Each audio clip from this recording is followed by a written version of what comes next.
정유라 씨 화면을 봐야 될 것 같습니다. 예, 지금 서울중앙지검이에요. 어떤 상황입니까, 오멘커? 지금 서울중앙지검에 이 정유라 씨를 태운 회색 카니발 차량이 지금 들어오고 있는 모습입니다. 잠시 뒤면 이제 이 중앙지검에 지금 지하 주차장으로 가게 되나요? 최 기자 어떻습니까? 예, 그렇습니다. 뭐 1층에 차를 세워서 이제 정유라 씨가 지검으로 들어가는 모습이 중계가 되는 게 아니라 바로 지하 주차장으로 이동을 해서 지금 촬영 기자들이 지금 막고 있습니다. 지금 이유가 이제 앞서 차은택 씨 같은 경우에는 차에서 내려서 중앙지검으로 들어가는 모습이 공개가 됐는데 바로 지금 지하 주차장으로 가는군요. 바로 지하 주차장으로 들어가기 때문에 이제 마지막 모습까지 카메라에 담고 있는 장면입니다. 지금 근데 뭐라고 소리를 지르는 거죠, 현장에서? 정유라를 구속하라고 이런 뭐 엄정 수사를 촉구하는 목소리로 지금 보이고 일단 지금 문이 닫히지 않았습니까? 저 안에는 촬영이 안 됩니다. 그리고 차에서 내려서 곧바로 엘리베이터를 타고 이제 10층에 특수일부가 있는데 특수일부로 이동될 것으로 보입니다. 최 기자, 지금 잘 안 보이는데요. 저 지하 주차장 통로인데 문이 닫혀서 내려왔다고요? 지금 게이트가 닫혔습니다. 저기는 검찰 차량만 들어갈 수 있고요. 저희 취재진들이 들어갈 수는 없습니다. 그렇기 때문에 지금 1층 이 로비 쪽으로 저희 취재진들은 지금 간 상황이고요. 정유라는 저기 지하 주차장을 이용해서 엘리베이터로 바로 일반 검찰 조사실로 바로 올라가게 되는 자, 최 기자, 정유라가 이제 10층으로 올라가면 뭐 차 한잔 마실 시간은 있을런가 모르겠습니다만은 특수일부장 만나게 되나요? 그렇습니다. 이제 특수일부는 삼성 뇌물 사건을 담당하고 있는데 일단 정 씨는 이대 특혜 의혹에 대해서 먼저 혐의를 받지 않았습니까? 근데 이대 특혜 입학 비리 사건 자체가 이미 수사가 거의 마무리된 상태고 검찰 입장에서는 박근혜 전 대통령과 최 씨의 뇌물 혐의를 먼저 삼성 쪽으로 가야 되기 때문에 특수일부에서 일단 정유라 씨를 상대로 이제 삼성의 승마 지원이 어떤 식으로 이루어졌는지 등에 대해서 집중 추궁할 것으로 보입니다. 지금 검찰에서 속보가 나왔는데요. 일단 삼성 뇌물 수사는 특수일부가 조사를 하게 되고요. 밤 늦게까지 조사한 뒤에 구치소로 보내겠다고 합니다. 서울구치소로 가게 될 것 같습니다. 밤 늦게까지 조사한 뒤에 구치소로 보낸다고 하고요. 그리고 내일 오전에 다시 불러서 조사를 하겠다고 하니까 밤샘 조사는 하지 않고 대신 밤 늦게까지 조사를 한 뒤에 서울구치소로 보낸 뒤에 다시 내일 아침에 또 조사를 한다고. 저희 이제 취재진의 취재 내용에 따르면은 당초 서울구치소로 예정이 되어 있었는데 남부구치소로 최순실 씨가 엄마우랑 같이 그렇습니다. 최순실 씨가 수감되어 있는 남부구치소로 지금 보내질 예정이고 뭐 이 이유에 대한 분석이 여러 가지가 나오는데 최 씨 입장에서는 자기 딸과 함께 같은 구치소에 있을 경우에 원래 대부분 서울구치소 가잖아요. 네, 그런데 이제 서울구치소에서도 여성 이제 수용동에 뭐 조윤선 전 장관 그리고 박근혜 전 대통령 등 다른 여성 수감자들이 많이 있기 때문에 일단 남부구치소로 분리 수감을 하고 그러니까 최 씨와 딸 정유라 씨를 분리수감을 하는 게 아니라 박 전 대통령과 정유라 씨를 분리수감을 하는 의미로 보면 되겠고 같은 장소에 두는 의미에 대해서 여러 가지 해석들이 나오고 있는데 최 씨 입장에서는 자기 딸과 같은 공간에 있을 경우에는 심적으로 굉장히 고통을 받을 수밖에 없습니다. 심적 동요를 유발하려는 뭐 전략이 아닌가라도 분석이 됩니다. 그러니까 두 가지 이유, 세 가지 이유로 이렇게 그쪽이 남부구치소가 나을 것이다라고 생각할 수 있는 건데 자, 일단 뭐 내일 오전에 다시 불러서 조사하고 오늘 밤늦게까지 조사한다고 하지만 뭐 시차 때문에 정신이 없을 거고 또 만나는 사람도 보통이 아닐 것 시간이 같습니다. 48시간으로 제한이 되어 있는데요. 서울구치소랑 남부구치소를 감안을 하면 지금까지 거리가 어디가 더 가까운 건가요? 근데 뭐 야간에 이동을 하기 때문에 뭐 교통체증 등이 없을 걸로 보여서 큰 차이는 없을 걸로 보이고 시간이 이제 좀 부족하다 판단을 했었으면은 인천공항에서 체포를 했었 거라고 판단했기 때문에 뭐 이동 거리는 뭐 큰 영향은 안 미쳤을 것으로 보입니다. 자, 최 기자 답변한 김에 이것도 해주시죠. 자, 장시호 씨 말이에요. 특검 도움이라고 복덩이라고 불렸잖아요. 이제 곧 나온다고 합니다. 특검은 뭐 특혜는 부정합니다만 일단 도움이 됐다는 거는 전 국민이 인정하는 바 아니겠습니까? 특검에서는 뭐라고 하던가요? 일단 구속 만료일이 이제 다음 달 7일입니다. 이 구속 만료일에 맞춰서 석방되는 것이기 때문에 이것을 뭐 딱 특혜다라고 이야기를 할 수는 없습니다. 다만 장시호 씨에 대해서는 추가 기소가 없었다는 점을 짚어볼 수 있는데 1심 구속기간이 끝난 다른 국정농단 사건 관련 피고인들은 석방을 막기 위해서 검찰이 추가 기소를 했습니다. 지금까지 보면은 뭐 안종범 전 수석 등 5명에게 새로 구속영장을 발부했고 김종 전 차관도 국회 위증 혐의로 추가 기소를 했습니다. 영장 심사를 앞두고 있는데 그런데 장시호 씨에 대해서는 검찰이 새롭게 밝혀진 범죄 혐의가 없다면서 추가 기소를 하지 않을 계획이라고 밝힌 겁니다. 장시호 씨는 사실 그동안 특검과 검찰 수사에 어느 정도 영향을 줬습니다. 협조를 잘해온 건데 알려진 것처럼 최 씨가 사용하던 태블릿 PC를 특검에 이제 제출을 하고 최 씨가 박 전 대통령에게 전화할 때 사용하던 차명폰에 휴대전화 번호 뒤에 4자리를 기억을 해서 제보하는 등 이제 결정적인 단서를 제공해서 복덩이라고까지 불렸는데 기억력도 좋아서 또 특검팀에 상당한 도움이 됐죠. 이 같은 과정들이 검찰과 특검 수사 그리고 추가 기소에 있어서 영향을 주지 않았다라고는 말하기 힘들 것 같습니다. 그렇습니다. 자, 사촌 동생을 어떻게 챙겨줄까 싶은데 이 사람요, 장시호 씨, 이 편지 세대라 그런가요? 구치소에서도 펜팔로 우정을 쌓았다고요?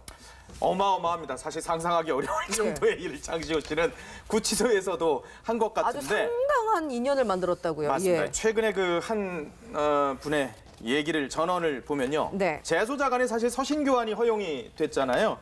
그래서 장시호 씨가 구치소 안에서 다른 재소자들하고 편지를 교환하면서 우정을 쌓고 있다라는 근황이 들려왔습니다. 그런데 다른 재소자가 여성은 아닌 것 같습니다. 다른 분과 네, 예. 편지를 계속하고 있는데 이분하고 특히 그 친분을 돈독히 쌓았다는 얘기가 있고요. 이분은 장시호 씨보다 먼저 출소를 한 모양이에요. 예. 그래서 장시호 씨를 상당 부분 도와주고 있다라는 얘기도 있고요. 특검 수사 받을 때면 부침성 있고 밝은 모습의 장시호였습니다만은 변호인들 얘기에 의하면 아들을 또 여기도 상당히 보고 싶어했다. 그렇죠. 눈물을 많이 보였다라고 또 얘기도 했습니다. 장 씨를 보면 정유라 씨의 향후 행보를 그려볼 수도 있을 것 같은데 장 씨, 오늘 사촌 동생 정유라의 귀국을 어떻게 보고 있을까요? 장시호는 사실 최순실이 딸과 손주를 먼저 맡겨달라, 봐달라, 부탁할 만한 그런 믿을 만한 사람이었습니다. 정윤회보다 사위 신주평보다 더 믿었던 사람이었습니다. 자, 장시호 씨 동생을 보면서 어떤 판단을 하고 앞으로 어떻게 도움을 줄 수 있을까요? 여러분 한번 녹취 보시죠.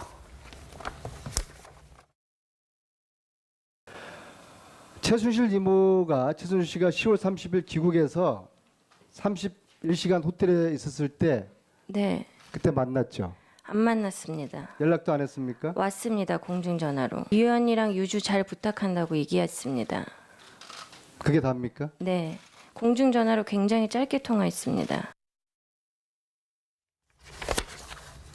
네, 사건 속으로는 여기까지 전해드리겠습니다. 늦게까지 조사한 뒤에 구치소로 보낸다고 하고요. 네. 그리고 내일 오전에 다시 불러서 조사를 하겠다고 하니까 밤샘 조사는 하지 않고 대신 밤 늦게까지 조사를 한 뒤에 서울구치소로 보낸 뒤에 다시 내일 아침에 또 조사를 한다고. 저희 이제 취재진의 취재 내용에 따르면은 당초 이제 서울구치소로 예정이 돼 있었는데 남부구치소로 최순실 씨가 엄마하고 그럼 같이 예, 그렇습니다. 최순실 씨가 수감되어 있는 남부구치소로 지금 보내질 예정이고, 뭐 이 이유에 대한 분석이 여러 가지가 나오는데 최 씨 입장에서는 자기 딸과 함께 같은 구치소에 있을 경우에 원래 대부분 서울구치소 가잖아요. 네, 그런데 이제 서울구치소에서도 여성 이제 수용동에 뭐 조윤선 전 장관 그리고 박근혜 전 대통령 네네. 등 다른 여성 수감자들이 많이 있기 때문에 일단 남부구치소로 분리 수감을 하고, 그러니까 최 씨와 딸 정유라 씨를 분리수감을 하는 게 아니라 박 전 대통령과 정유라 씨를 분리수감을 하는 의미로 보면 되겠고, 같은 장소에 두는 의미에 대해서 여러 가지 해석들이 나오고 있는데 네. 최 씨 입장에서는 자기 딸과 같은 공간에 있을 경우에는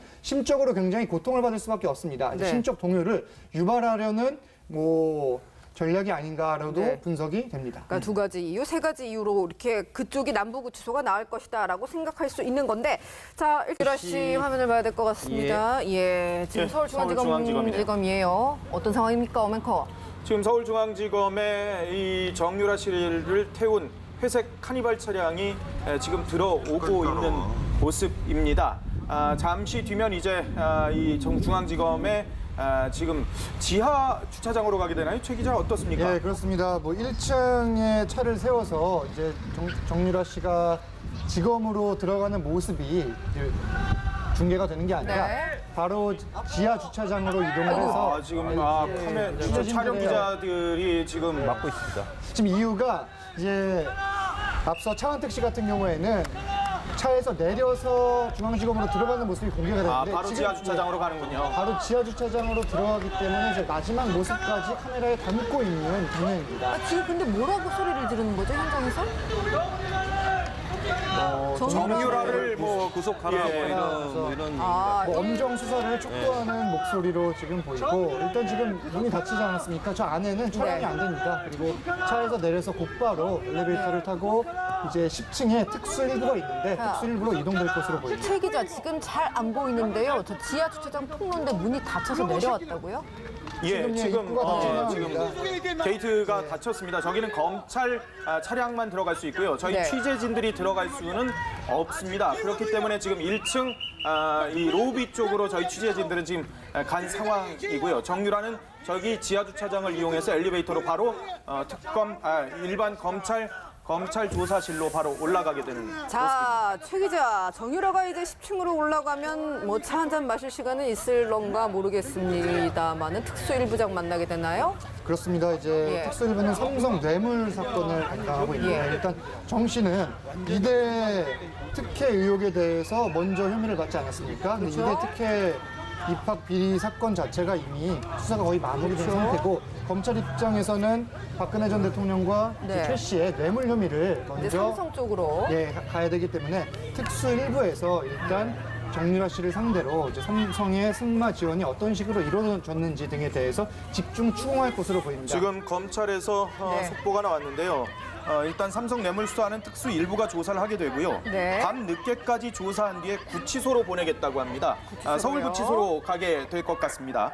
일단 뭐 내일 오전에 다시 불러서 조사하고 오늘 밤늦게까지 조사한다고 하지만 뭐 시차 때문에 정신이 없을 거고 또 만나는 사람도 근데 보통이 이제 아닐 것 시간이 같습니다. 48시간으로 제한이 되어 있는데요. 서울구치소랑 남부구치소를 감안을 하면 지검까지 거리가 어디가 더 가까운 건가요? 근데 뭐 야간에 이동을 하기 때문에 뭐 교통체증 등이 없을 걸로 보여서 큰 차이는 없을 걸로 보이고 네. 시간이 이제 좀 부족하다 판단을 했었으면은 인천공항에서 체포를 했었 거라고 판단했기 때문에 그렇죠. 뭐 이동 거리는 뭐 큰 영향은 안 미쳤을 것으로 보입니다. 자, 최 기자, 답변한 김에 이것도 해주시죠. 자, 장시호 씨 말이에요. 특검 도움이라고 복덩이라고 불렸잖아요. 이제 곧 나온다고 합니다. 특검은 뭐 특혜는 부정합니다만 일단 도움이 됐다는 거는 전 국민이 인정하는 바 아니겠습니까? 특검에서는 뭐라고 하던가요? 일단 구속 만료일이 네. 이제 다음 달 7일입니다. 이 구속 만료일에 맞춰서 석방되는 것이기 때문에 이것을 네. 뭐 딱 특혜다라고 이야기를 할 수는 없습니다. 다만 장시호 씨에 대해서는 추가 기소가 없었다는 점을 짚어볼 수 있는데 1심 구속기간이 끝난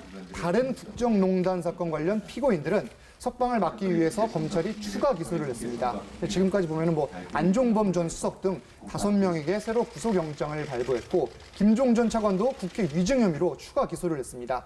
영장 심사를 앞두고 있는데 그런데 장시호 씨에 대해서는 검찰이 새롭게 밝혀진 범죄 혐의가 없다면서 추가 기소를 하지 않을 계획이라고 밝힌 겁니다.